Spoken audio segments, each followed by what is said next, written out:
Let's bring in Dr. Marc Siegel, Fox News senior medical analyst. Let me read again from that news release that we got from former President Biden's office, doctor. It says he was diagnosed with prostate cancer characterized by a Gleason score of 9, grade group 5, with metastasis to the bone.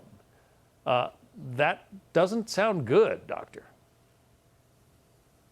Gleason 9, John, means that it's in a very aggressive form of cancer, and group 5 means that within that it's the most aggressive type.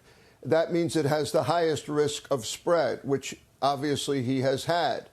He's presenting with urinary symptoms, and I want the viewer to know that most of the time prostate cancer would be asymptomatic. When it reaches the point where you already have urinary symptoms, that's also a sign that it's pretty far advanced. When they say that it is hormone responsive, that likely means that they think by decreasing testosterone, it can be a testosterone-dependent cancer, that it will respond. The two types of therapy they use for that is one called Lupron, which stops testosterone production, and the other is a drug called Casodex or like Casodex, which stops testosterone from binding. They also might decide, and I don't know this, but sometimes they decide to do more than one therapy. They might try to take the prostate out, do radiation, and the hormone therapy altogether. That's not uncommon.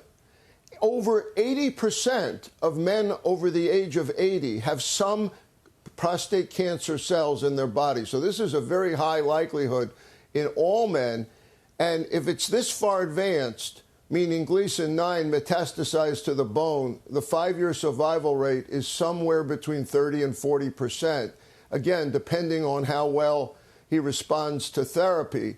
One of the questions on everyone's mind, and you just heard this from the reporter, is what about last year's PSA?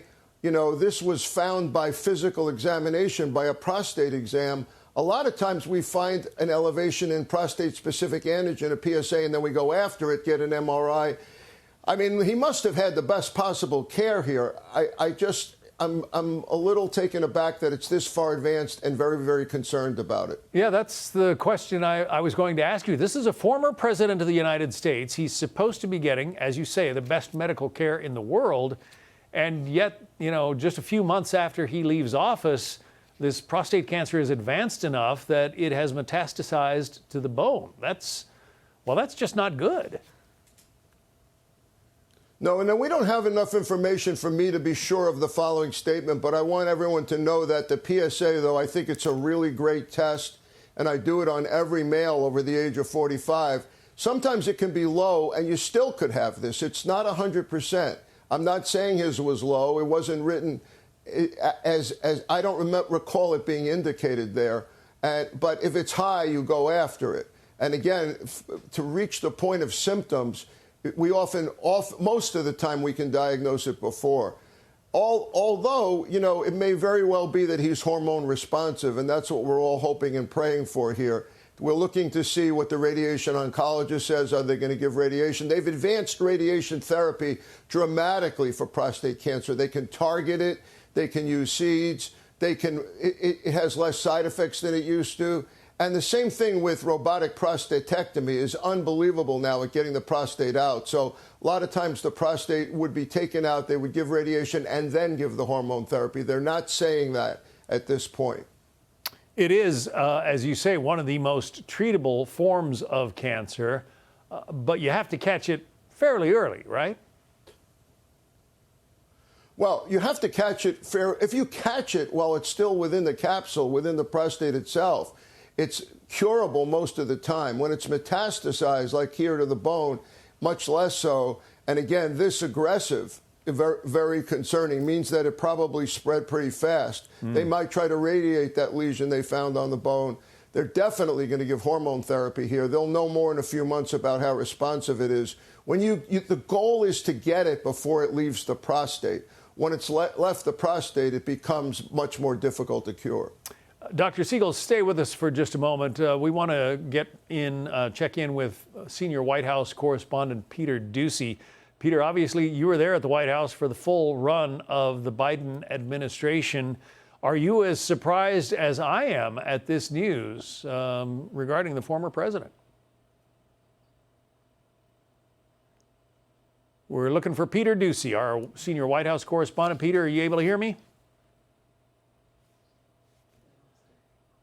All right, we have lost our connection with Peter Doocy, but we will try to reestablish that and get back to him in just a moment.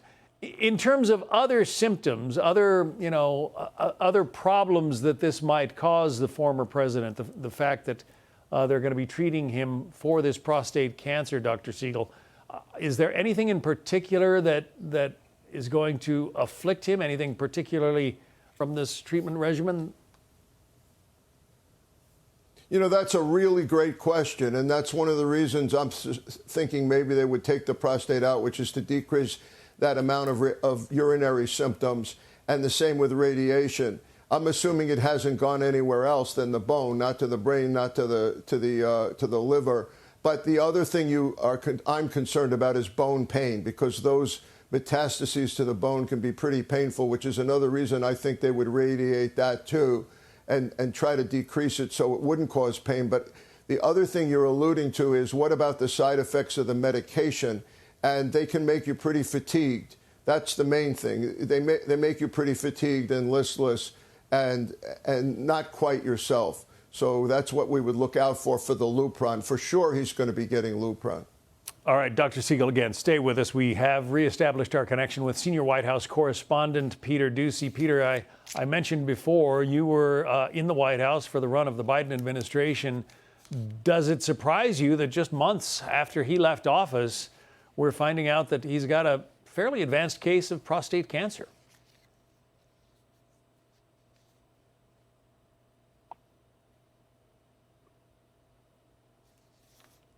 Obviously, the gremlins are in the audio room tonight because we cannot establish a connection with Peter Doocy, our senior White House correspondent. So, Dr. Siegel, again, you're not treating the former president, but obviously you know a lot about how this is treated, and the success rate is generally pretty good, you're saying, but we can expect some tough times, maybe some uncomfortable times for the former president. Here is going to be how quickly he responds to early treatment. He's already having urinary symptoms. You want to reverse that so he doesn't get urinary obstruction. Again, the bone and the bone pain. And I suspect a full court press, and over the first 3 to 6 months, we should know how well he's responding.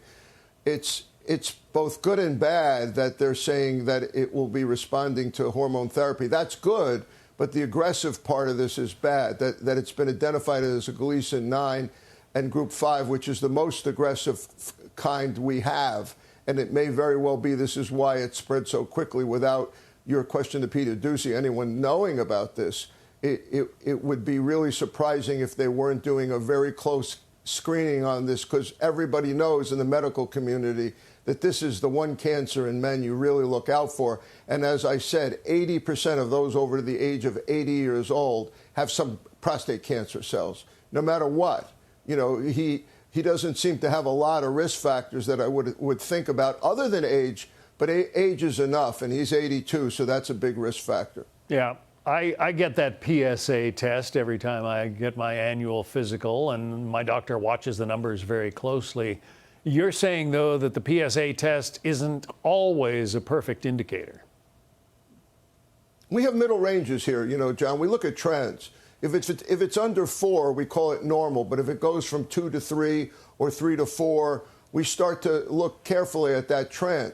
And then usually we have time, at least months, to decide what to do next. I'll tell you the other thing that's advanced dramatically is MRI of the prostate is hugely different than we were talking about it 10 years ago. It targets things. It finds abnormal areas. It can give you an index of suspicion in a particular area. It can zone in on where they think the prostate cancer is, if it is that. So somebody with a rise in PSA automatically gets an MRI, and then the decision is made whether to do a targeted biopsy. This is not that situation, because in this situation, he already had advanced symptoms, and he already had advanced and metastatic prostate cancer. Again, horses out of the barn. You definitely don't want to see that. Doesn't mean that he won't respond right away, and we're hoping he will. Hey, Sean Hannity here. Hey, click here to subscribe to Fox News YouTube page and catch our hottest interviews and most compelling analysis. You will not get it anywhere else.